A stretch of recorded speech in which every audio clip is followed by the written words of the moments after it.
نحمده ونصلي على رسوله الكريم اما بعد اعوذ باللہ من الشیطان الرجیم بسم اللہ الرحمن الرحیم الرحمن علم القرآن خلق الانسان علمہ البیان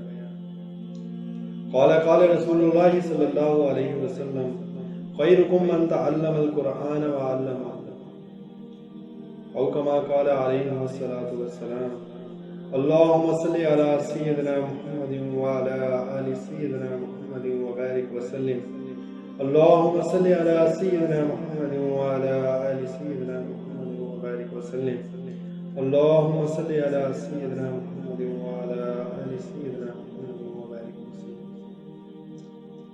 اللہ سبحانہ و تعالیٰ نے انسان کو بہت ساری صلاحیتوں سے نوازا ہے۔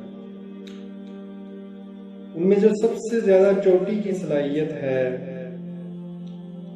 وہ قوت گویائی، بولنے کی صلاحیت۔ یہ جو صلاحیت ہے یہ ساری مخلوقات سے برتری انسان کو دلاتی ہے۔ اللہ سبحانہ و تعالیٰ نے باقی مخلوقات میں دیکھ لیجئے کہ کیا کیا صلاحیت ہیں۔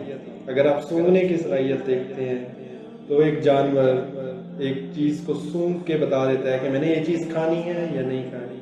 ایک گھوڑا ہے، اس کی قوت سماعت دیکھ لیجئے کہ وہ اپنے سوار کو رستے میں بتا دیتا ہے، وہیں پہ رک جاتا ہے کہ آگے خطرہ ہے یا نہیں ہے۔ سوار کو نہیں پتا چلتا۔ انسان سے زیادہ وہ اس چیز میں مہارت یا اس کے اندر صلاحیت موجود ہے۔ اسی طرح کئی ایسے پرندے ہیں، بعض شاہین ہیں، وہ کافی میلوں دور زمین پر پڑی چیز کو دیکھ سکتے ہیں۔ ان کے اندر بصارت کی جو قوت ہے، دیکھنے کی جو قوت ہے، وہ ایک انسان سے زیادہ ہے۔ کئی ایسے جانور ہیں جو رات کو دیکھ سکتے ہیں، ان کی آنکھیں چمکتی ہیں، لیکن جو قوت گویائی ہے یہ صرف انسان کے پاس ہے۔ قربان جاؤ آپ صلی اللہ علیہ وسلم پر، انہوں نے فرمایا خیرکم من تعلم القرآن وعلمہ، اور اللہ سبحانہ و تعالیٰ بھی قرآن پاک میں فرما رہے ہیں الرحمن علم القرآن خلق الانسان علمہ البیان۔ چار چیزیں اللہ سبحانہ و تعالیٰ نے یہاں بیان۔ الرحمن، رحیم ہے وہ ذات۔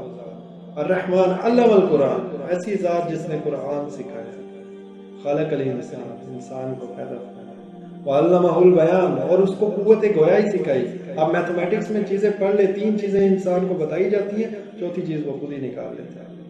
اللہ سبحانہ و تعالیٰ نے انسان کو پیدا کیا، اس کو قرآن سکھایا، اس کو قوت گویائی دی، تین چیزیں دے دی، چوتھی چیز کیا ہے کہ اپنی امت تک یہ چیز پہنچائیں۔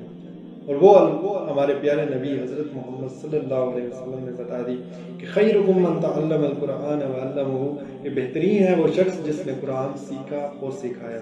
بہتر کا لفظ استعمال نہیں کیا۔ کس طرح آتا ہے قرآن پاک میں؟ شیطان نے کیا کہا تھا؟ خیرکم منہ، انا خیر منہ، میں بہتر ہوں انسان سے۔ من کا لفظ اگر خیر کے بعد آ جائے تو وہ کمپیریٹیو ڈگری بنتی ہے، لیکن یہاں آپ صلی اللہ علیہ وسلم نے سپرلیٹیو ڈگری استعمال کی ہے۔ بہتر کا لفظ نہیں، بہترین کا لفظ استعمال کیا کہ بہترین ہے وہ شخص جو قرآن سیکھے اور سکھائے۔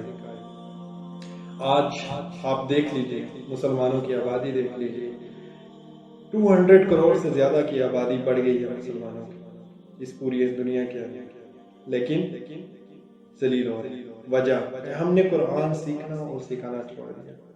آج دنیا کی سب سے بڑی دولت تیل کی ہمارے عرب ممالک کے اندر ہمارے قدموں کے نیچے ہے، لیکن کوئی سنتا نہیں ہے۔ عربوں کا مذاق اڑایا جاتا ہے، چاہے وہ عرب کا شہزادہ شاہ سلمان ہو یا سعودی عرب یا امارات کے امراء ہوں، سب کا مذاق اڑایا جاتا ہے۔ کیوں؟ وجہ کیا؟ کیونکہ ہم نے قرآن سیکھنا اور سکھانا چھوڑ دیا۔ آپ صلی اللہ علیہ وسلم نے خطبہ حجۃ الوداع کے موقع پر کیا فرمایا تھا کہ یہ چیز میں نے آپ تو لوگوں تک پہنچا دیا، اب آپ نے لوگوں تک پہنچانی ہے۔ باقی انبیاء میں 2 کڑیاں موجود ہوتی تھی۔ 2 کڑیاں کون سی ہوتی تھی؟ حضرت جبرائیل علیہ السلام اللہ سبحانہ و تعالیٰ سے ایک چیز لے کر ایک نبی تک پہنچاتے تھے، اور نبی آگے تک پہنچا دیتا تھا۔ تو وہ 2 کڑیاں، ہماری جو امت ہے اس کو 3 کڑیوں پر مشتمل ہے۔ جبرائیل اللہ پاک سے قرآن پاک لے کر آئے، آپ صلی اللہ علیہ وسلم تک پہنچائے، آپ صلی اللہ علیہ وسلم نے امت تک پہنچائے، اور پھر فرمایا کہ یہ اگلی امت تک، ہر انسان تک یہ چیز پہنچانی ہے، اور یہ کڑی تا قیامت تک جاری رہنی ہے۔ ختم نبوت کا کام تو ختم ہو چکا ہے، نبوت تو ختم ہو چکی ہے، لیکن نبیوں والا کام ختم نہیں ہوا، اور یہ کیا ہے؟ جب تک ہم قرآن سیکھیں اور سکھاتے رہیں گے تو یہ چیز جاری رہے گی، اور تبھی ہم بہترین شخص بن سکتے ہیں۔ وآخر دعوانا الحمدللہ۔